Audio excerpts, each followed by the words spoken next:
Hello there, and I'm James Lott Jr. Welcome to another edition of Extra Connection Spotlight Specials.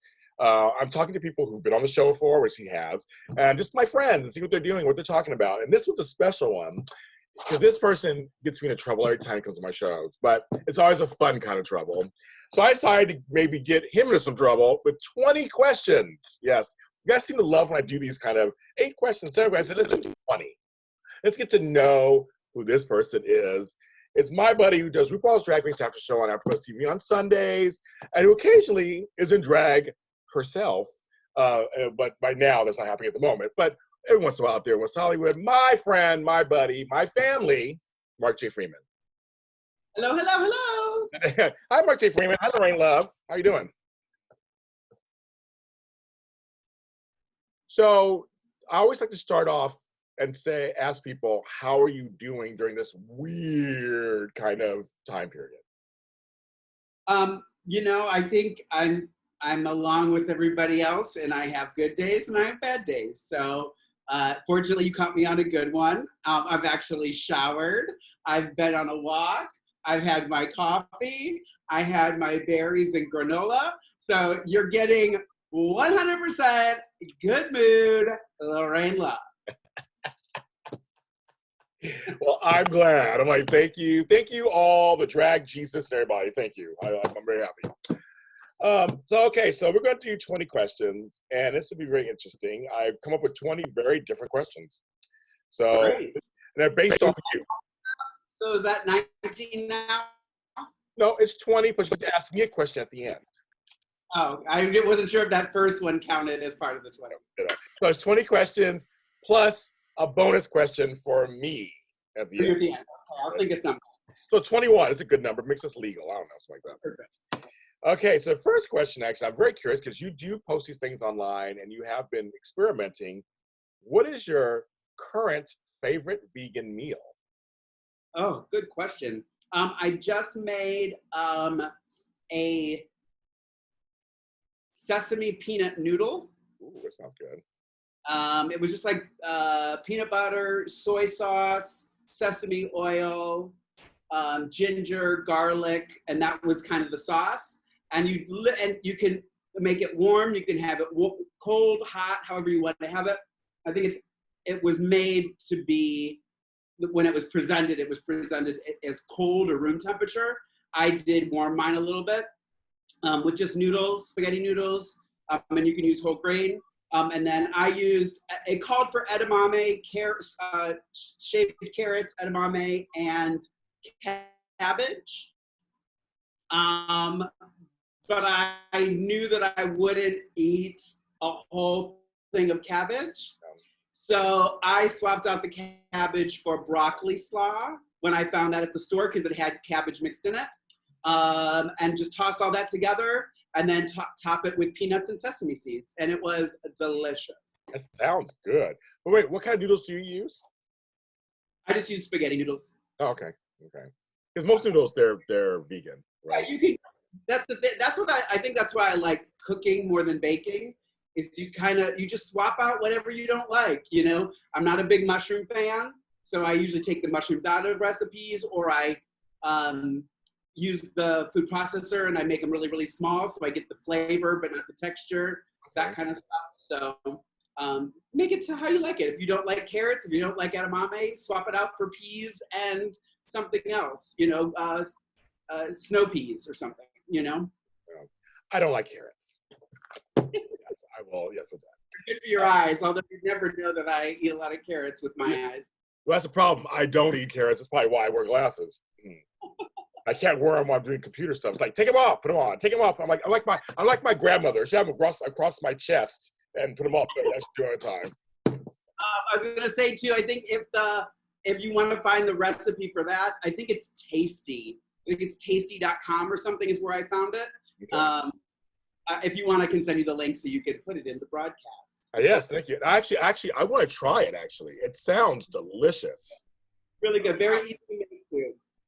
I have all those ingredients, too. I have soy sauce, I have peanut butter. I'm thinking that I like Thai food, so I like peanut sauce already. Me too.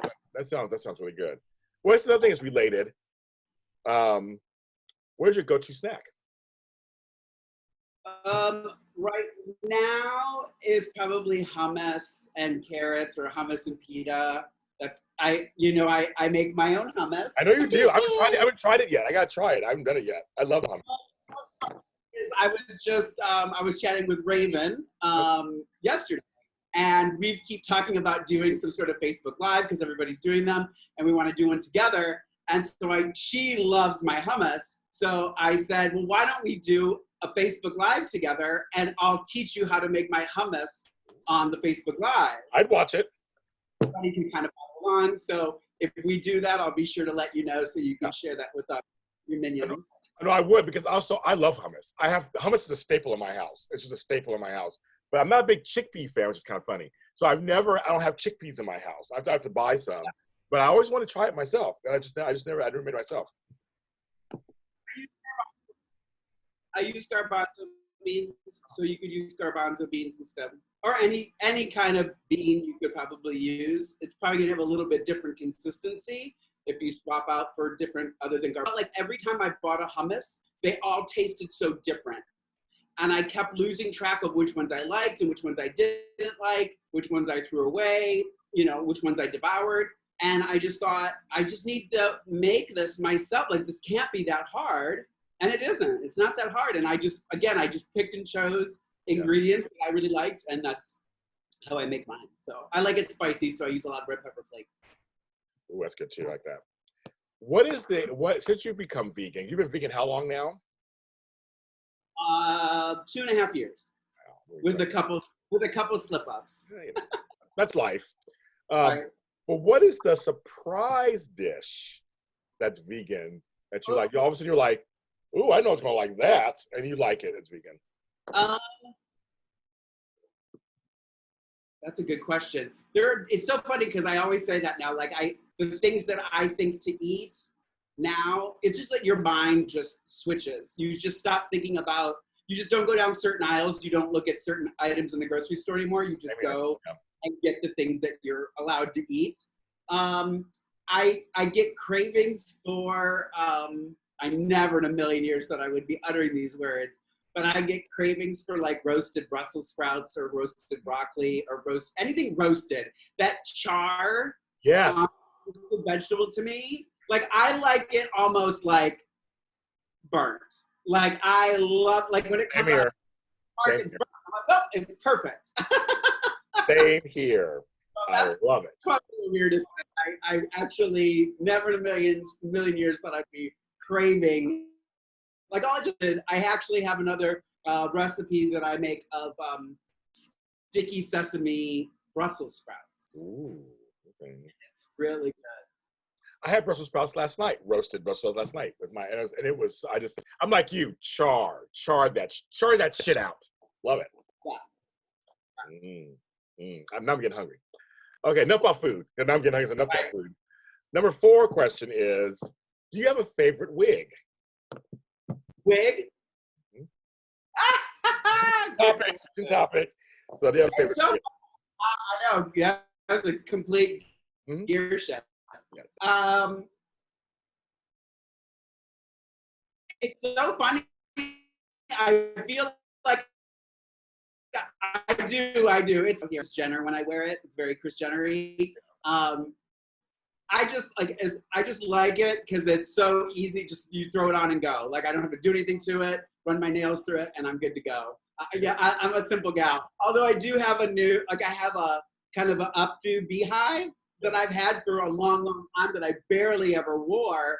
But then I started wrapping it with with a turban almost. Oh, yeah. So the curls are just sticking out. Now that's like my new. So those are probably the 2 current. But it's usually whatever one I get styled most recently, and then I'm like, this is my new favorite. I can picture you with the updo one. I can picture you with the wrap. I can picture the hair. I can picture you with that. I did the show, the comedy at the Comedy Store, the Facebook rants with Sean Polofsky, and that's the hair I wore with the blue. I wore a blue, kind of turban around it and stuff. It was very, it was fun. That's so funny. Do you have a go-to song? I mean, I'm sure you do different songs all the time, but do you have a song you know you can always go to if you need to perform in drag? Yeah.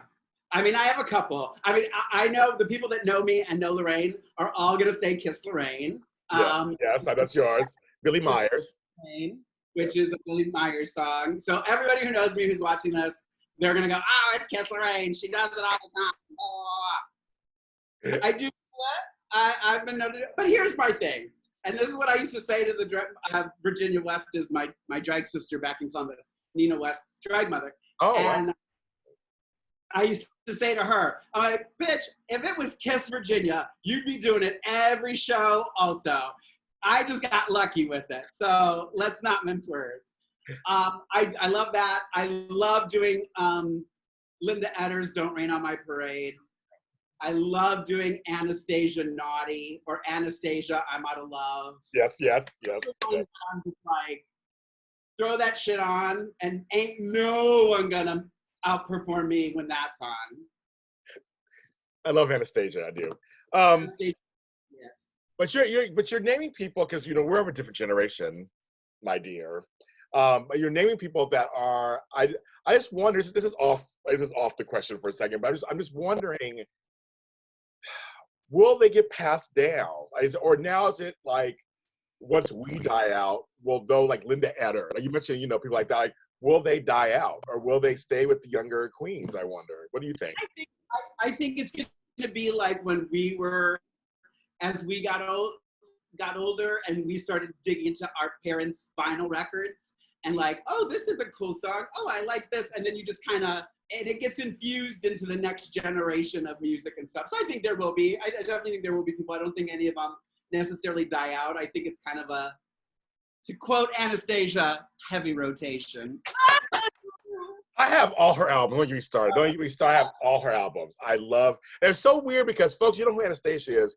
She's from America, but it was a big hit in Europe first. Huge. Yeah. She was huge in Europe, and she was huge. Her albums like sold to death. I play her stuff to this day still, but she was huge. And I'm in love with the first hit she had. She had a bunch of other hits, but she was playing the clubs here in America, but she never reached the heights of like a Deborah Cox or Whitney Houston or any of them. And has the voice, has the chops. But I think she was on Star Search or something. She won one of those competitions back in the day. But it's so weird that she's an American who's huge in Europe and not in her native country. Yeah. So weird. Amazing voice. If you've never heard her, you need to Google her. Google I'm Out of Love, which was her big hit here. So you'll recognize that probably. The Hex Hector remix, if you've got it, which is the one that I usually perform. For me, it's Left Outside Alone and Sick and Tired. And there's remixes of that too.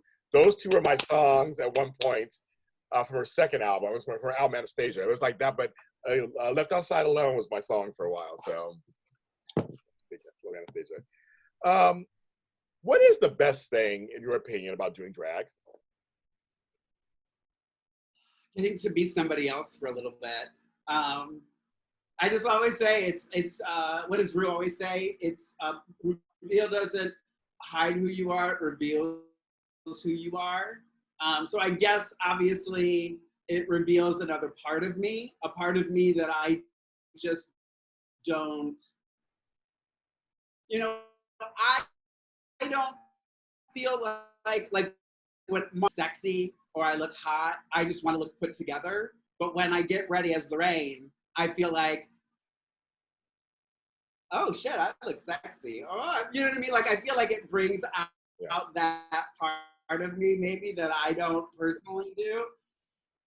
But that's probably that, and the nails. I have nails now. It's getting to that place, but I just love wearing the nails.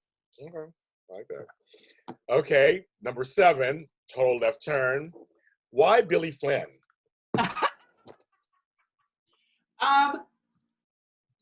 Well, you know this just from watching. Billy Flynn's from Days of Our Lives, plays Chad Demira on Days of Our Lives, and I'm a huge super fan of Billy, and have become good friends with his wife because of my obsession and compulsion. Yeah.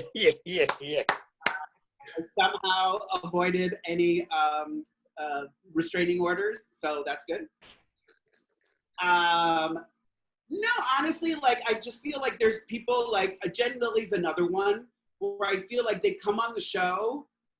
Jensen Ackles was another one where you're just like, oh shit, they got it. Like, you just know that they got it.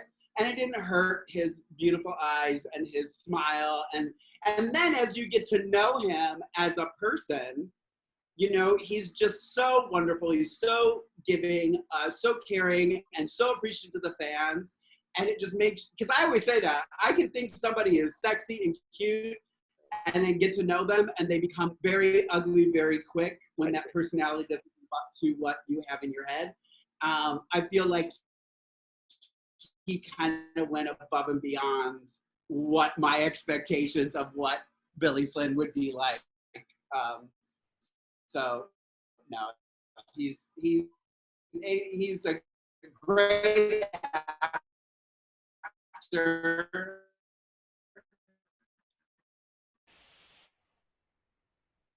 Very, very talented. Okay. Yeah. Okay. I paused it for a second, but you're back. You're back. Yeah. No, it's, you know, he's a nice guy. No, and he's really funny, and he's a nice guy, and he's very honest, and he, you know, with his struggles of things, he's very honest, and he's just like, he is. He's a good actor. He was a good find for daytime. Like, it just was like, where did he come from? It's good. It's good. Number 8. What are some of the best reasons to have doggies? Dogs. Yes. Yeah. Yeah. Oh. There's some best reasons to have dogs.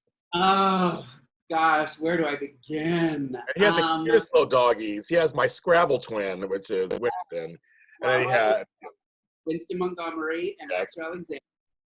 Insert photo here. Yeah, that's exactly right. Exactly, you're right. Exactly.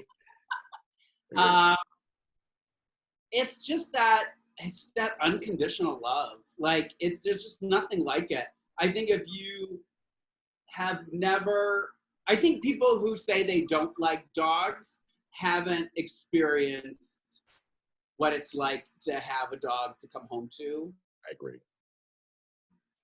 And to love you.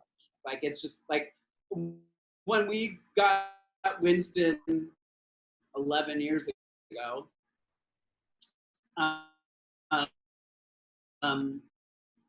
I never in a million years would have thought it would have like changed me that much. It's mind blowing.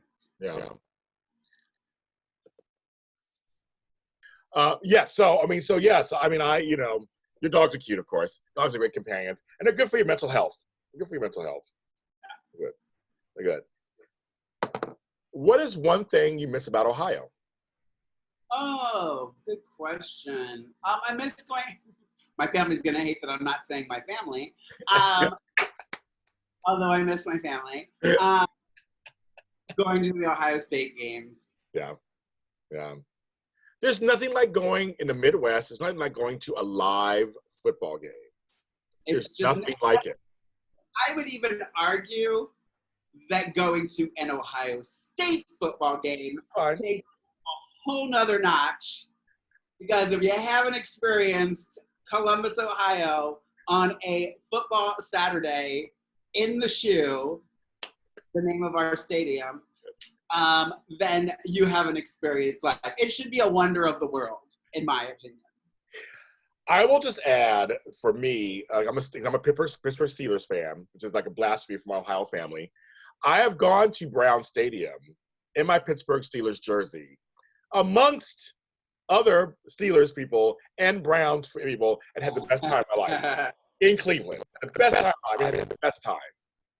Yeah. The tailgate parties that last for hours, first before the game, and then the game, and then afterwards. I drink so much and eat so much. It's like crazy. Yeah. But I do agree with the whole just going to a live game is fun.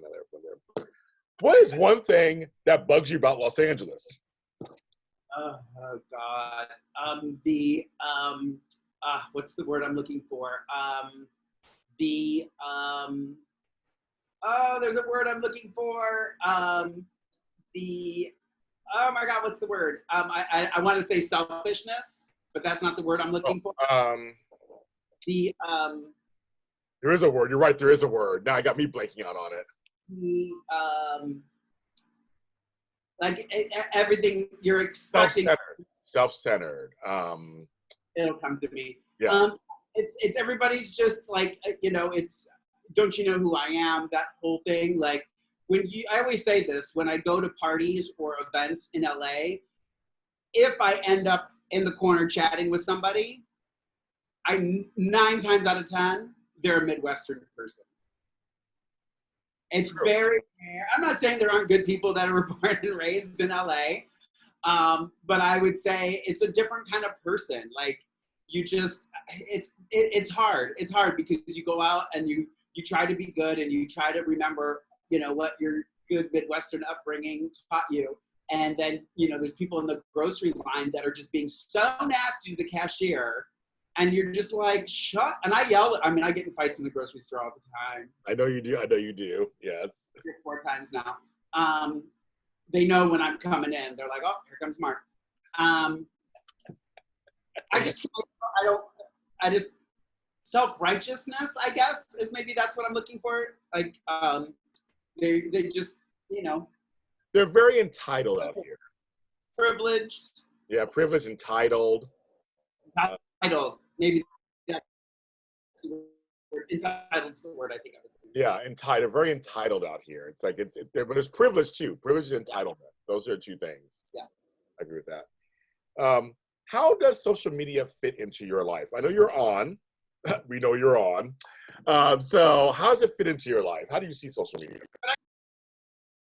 How does social media fit into my life? Is that what you said? Yeah, because you're always on. You're on there. But I'm like, how does it really fit in your life? I'm on looking probably more than I'm on posting. I've also, as much as it's important for what we do to be on social media and build our following, it's probably one of the hardest things I have to do when it comes to this, because I just don't understand the necessity for everybody to know every move I make. I don't know. That's just me. But I mean, it's obviously important now when you fill out, you know, go to an audition, they want to know your social media followers. So it's obviously important. But I also think it's important too, just to not, I mean, I think the problem with that is they're looking at a number and not at a quality. Because I would argue that there are some people who probably don't have a huge number of followers, but have very devoted followers. So I think that's, again, where the problem lies, you know, which is the world. We look at numbers and we don't pay attention to what's deep down. I agree with that actually completely. Engagement is actually more important than numbers. Right. You can have 10 million followers and 4 likes on your picture. Yeah, exactly. I mean, it's like that doesn't do anything. This leads to the next thing, because you are a host, and I'm curious: is there a episode of a show in all your years of hosting that you've done that was not a shining moment for you? That's a tough question. Not my proudest moment. I think, I mean, I don't know that it's anything like I could say, oh, this episode when I asked this person this question. I think it's more myself reacting to how I handled an interview or a red carpet or something like that. Like there's some I get done and I'm like, oh my God, that was so much fun. That was so great. And then there's other ones where I'm just like, oh my God, I have to get through this. So I don't know that people necessarily watching it probably notice, but I think there are definitely interviews that I've had where it was probably the last one that I uploaded because I was like, oh, I guess I have to put this one on. And I'm just not, like, I didn't feel like I did anything. Like I always want there to be something different in mine. That's not like, if you're gonna Google Julia Roberts interviews, what's gonna make you watch mine? You know what I mean? That's how I always think of it. So if I feel like I just kind of towed the line and did what everybody else does, in my opinion, that's not enough. So those are kind of the moments where I just kind of like, whatever. Interesting. Okay. I was gonna share. I have. It's actually a question. I have one for folks. Like, I have one where I was drunk on a show. So I don't remember the episode. So I'm like, I said to myself, it was years ago. I did a show called Impastor with Laura Leonelli and the two drunk girls. Actually, that's their thing. Laura Leonelli and Jennifer Golden, who I love to death. And Michael Rosenbaum, who was the producer and star of the show, would always come by. He just dropped. We knew him. We're friends. He would just drop by, bring guests with them. We have a good time. And one time we were celebrating. He brought booze. We're drinking on camera. I remember afterwards. I think Stephen Lemieux was our engineer. He like stormed out. We just did whatever the F we wanted that episode. And I remember I got home. I remember getting home. I remember going in, doing the episode. I remember the next day waking up. And I was like, that's not good. Because I can drink on camera. I've done it before, but I think I hadn't eaten. All the lights were on. I was just like, whatever. And I watched the show. And it wasn't bad. It was okay, but I was like, I don't want to do that again. I don't want to like black out when I can't on camera. Yeah. I don't know that I mean, there have been shows where we've had drinks and stuff. I don't know if I ever got drunk. I don't know. I mean, I probably have dropped the F-bomb probably too many times. Yes. I keep doing it because we're taping Drag Race from home on Zoom. And because I think I'm in my home and I say whatever the heck I want to say here, come to my house. I keep doing it, so they keep like looking at me. I'm like, I'm sorry. It's not natural. It's not natural. In my home. What does being a man mean to you? Oh God, good question. I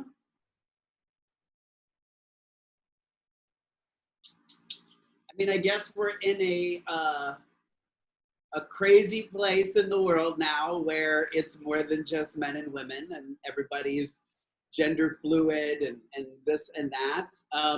I would say it is what I think we have to get away from what a stereotypical man is. I think there are straight men who are open-minded enough and confident enough in themselves to be able to go into a gay bar and have gay friends and not feel intimidated and stuff like that. That to me is a man. It's showing strength. Not that women can't show strength, because I think women do too. I think it's not being the stereotype. I like that. Kind of the opposite of what the textbook of being a man would be. I think it's kind of the opposite. And I like that. Yeah, I like that. That's a good answer. I like that. Yeah. Finding, I guess it would be finding the stereotypical woman traits in yourself and bringing those out. You know, because I do think it's kind of meshing now. I think it's do what you want, wear what you want, be who you want, call yourself whatever you want. You know, so yeah. I mean, for me, that's for me. You know, I'm not speaking for everybody. Yeah. And has your view of getting older changed as you've gotten older? Well, I'm not. So I had a feeling you were going to say some shit like that. I said he's going to say something like what are you talking about or something. I had a feeling you were something like that. I knew it. I knew it. I know you. I knew it. Definitely. I mean, you know, you think about, like, you know, you're always going, oh, when I was 10, my mom was my age. Yes, right. Because I thought she was so old, you know, when you're 10, you're like, oh my God, they're so old. And now I'm like, I know, what are you talking about? Well, and too, if you think about it, like, I get it, like, you know, 40 years ago, being 40 was probably considered old because you didn't live till you were like 60, maybe 70, you know? Yeah. Now people are living 90, 100 years. I still have half my life ahead of me, you know? So, yeah, it definitely changes. And everybody who says it's not going to change is lying to Yes. I love it. Okay, Marjorie, are you ready for this question? What do you miss the most about your dad? You know, I do think if you knew him, you would understand my sense of humor. I think Okay. that's where I get it from when I think back of things that he would do and stuff and how he acted. I think I get a lot of that from him. He was very,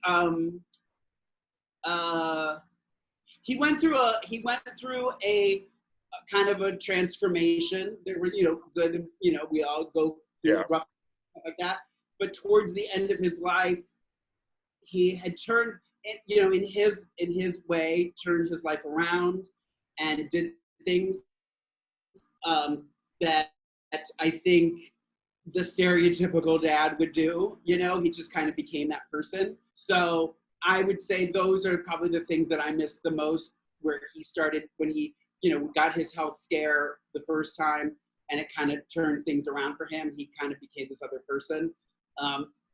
You tend to forget then the bad things because, it's changed. I think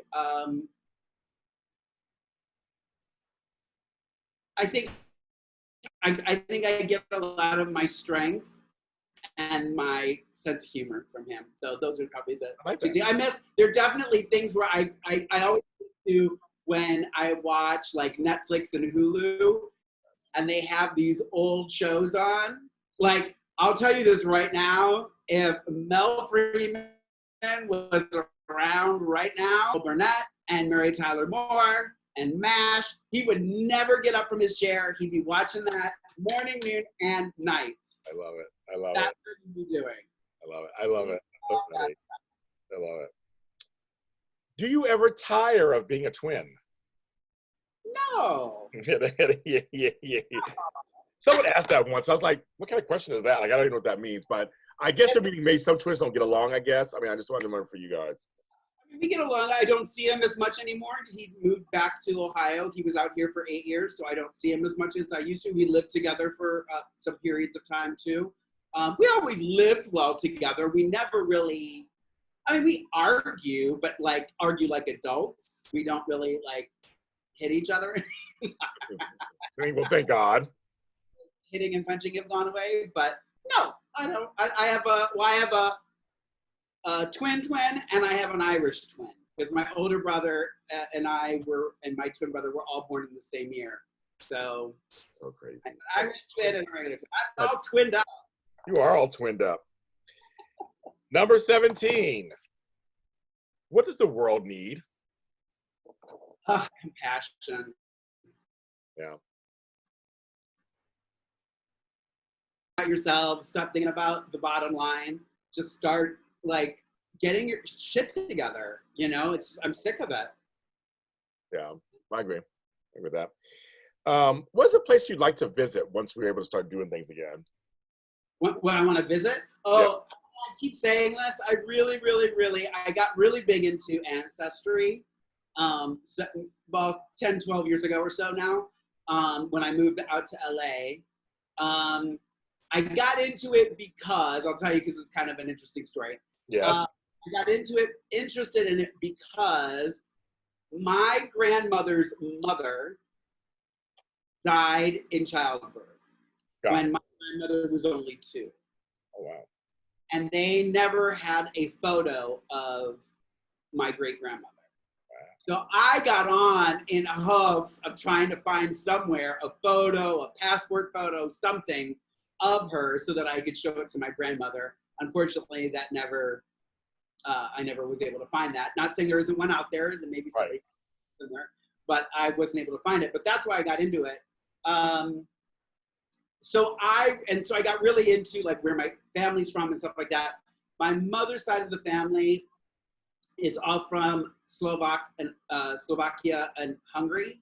The borders changed a lot. So when my great-grandfather was born, it was Hungary. But when my great-grandmother was born, you know, a few miles away in a different village, it was Slovakia because the borders kept moving. Right. So he would call himself Hungarian, she would call herself Slovak. Now that both villages are in Slovakia, so I would love to go and visit them. That'd be cool. I think it'd be cool. I like that. Cool. Now here's a very important question. It's number 19. Very important. I ask this question to everybody. Apples or oranges? Apples. Me too. Apples. Yeah, apples. I love apples. I always ask that question. Apples and oranges. That's always so curious. People ask, like, well, what does it mean? I don't mean anything. I just want to see what you say. Apples or oranges. Now number 20. This is the line. You did a good job. This is number 20. Something about our friendship. You know, I think what makes ours like so good is because we're so close in age. Yes. We can relate to so many things. Like, I can talk about a song that I related to growing up, and you probably have a very, you know, a story about that same song because it came out at the same time. And I think we just have both being twins, both being hosts. You know, I think we're just kind of some compatible or whatever. Simpatico, I think it's called, or something. Compatible, like some of those words, yeah. Yeah, I agree. I mean, I totally agree with that. We know. We hit it off from the very beginning. We hit it off. We have sense of humor. I think sense of humor really does whatever, and we've been there for each other for things. So I mean, that's just kind of. I think that's just and in LA, it's hard to find that sometimes. To find people that you can have various kinds of relationships with, and that will be there for you when you're sad, and be there for you when you're happy. Sometimes it's one or the other. Like they don't be around you sad. Yeah. You know, they also disappear. But when you're happy, they want to be around you, of course, you know, that kind of thing. So you and I we've been through some stuff. Not us together, but we've been through some stuff in the last few years. Whew, I mean, we both have. So thanks for doing this. Okay, now it's your turn to ask you one question. Whatever. I don't know if you had a chance to whatever. One question. Alrighty. I was thinking, because you have a large family, also a twin, lots of friends. What advice would you give to somebody who's watching this that maybe doesn't have a large understanding family and a pool of friends to talk to?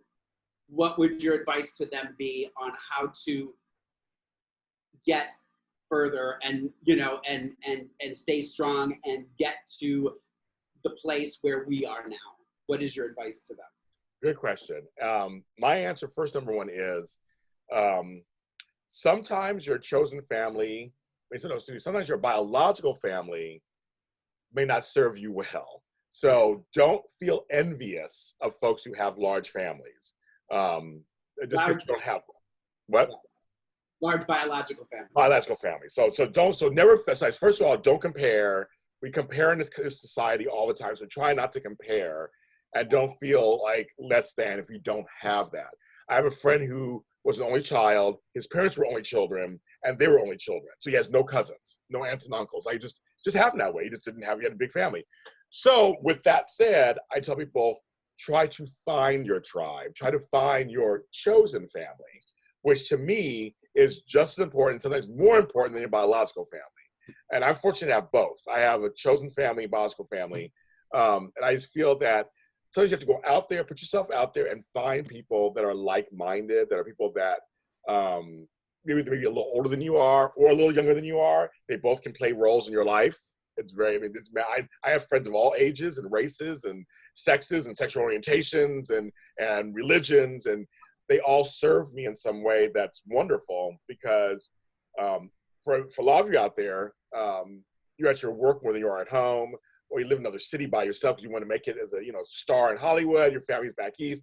Like try to find people that align with some of your values and views, and that are not going to try to use you, of course, for anything. Yeah. And not think so hard about your biological family if you don't have that.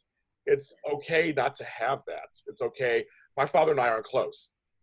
That's what happens. But I do have male mentors who are older than I am, who can serve a role like that. And to me, that's more important than trying to find my father and be with him. who's not really good for me. Like, that's just, you have to kind of let that go. So I just tell people, try to compare to yourself to other people who may have stuff. That's the number one killer right there for yourself. And just try to find your own tribe. Try to, just really, there are people out there, whether it's one person or 10. You don't need a big tribe. Just find people who can actually support you and like care about you, like care about what's going on with you, and who actually take the time to ask you, how are you doing today? And really mean it. They're out there, and it's tough to trust people. But biological family sometimes is overrated in many ways. I think you should never let your biological family treat you however they want to just because they're your biological family. That's my biggest lesson to everybody. You wouldn't let anybody else walk all over you. Don't make the excuse, well, they're family. We do that all the time. You have to stop it. I don't care. I've cut some cousins out. I have cut some other people out of my life. And I was like, you treated me wrong. You were wrong. You were in the wrong. And I keep saying, oh, it's fine. You're my cousin. It's fine. No, it's not okay. It's not okay for anybody to treat you a certain way. That's just not fair. So biological family or not, find family out there. There's family out there. I think it's my biggest advice. Like, Mark's my family. So there you go. I mean, I really do. I think it's important. My sister. But I mean, I think people put so much importance. It's a great question. There's so much importance on biological family, and I don't have them. They don't like me because of this, or because I'm gay, or because I'm black, or because I married a white girl. There's so many things that go on in family that you have to kind of just forgive them and let it go. You may have to love them from afar. You know what I mean?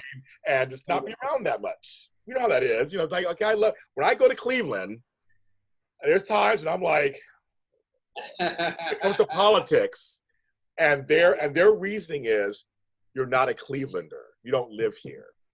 That's their reasoning. And it's like, but I've come here every summer. It doesn't matter. So I have to love them from Cleveland, love them, and come back to Los Angeles, run around same people. So it's like, so I understand. I mean, I just, and I do, and I'm joking a little bit now, but I mean, I'm seriously. I mean, I love them, and I do. I love them to death. And I go back there to with fun, but sometimes you have to limit the exposure to sometimes.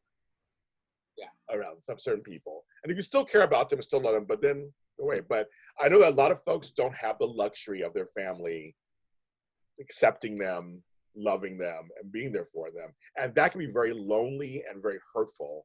So you have to kind of work through that. Of course, you can't run from it. You got to work through it, but try to find folks that are good for you, that you can make your family. Yeah, I agree. That's my answer to that. Well, thank you, Mark J. Freeman, being on the show. Thank you for having me. So tell the fine folks out there where they can find you. You can find me on the Instagram and the Twitter at the Mark J. Freeman, TheMarkJFreeman. Or you can follow my lavish drag life, which would really only be kind of once a year. So it's not a hard commitment to make. You can find Lorayne Love, LORAYNE LOVE on Instagram and Twitter. Yes. And of course, this show is on Facebook called The Extra Connection Show. You can go there and follow it there. This is on my YouTube channel, JLJ Media. Oh my, I've been laughing so hard, I'm crying. JLJ Media on there. Go ahead and like, subscribe, comment. Tell me what you think about it. Tell me he's pretty. I don't know. Say something on there. And then, of course, this is on every social media streaming service you can think of, from iHeartRadio to Spotify to Spreaker to all those different things there. And where can you find me? Where James Lott Jr. is sold at James Lott Jr. and all social media platforms. That's right. Just type in the name. Follow me on TikTok. Apparently, I'm a star on there. I don't know what's going on, but I'm a star on there. Follow me there too. I'm talking organizing tips and Star Wars stuff. And everybody, please, I know it's hard out there. We're all going through it. Try to stay as sane as you can as things are starting to progress now to the next stages of this shelter at home, re-emerging stuff. Please try to make choices that are smart for you and try to stay sane.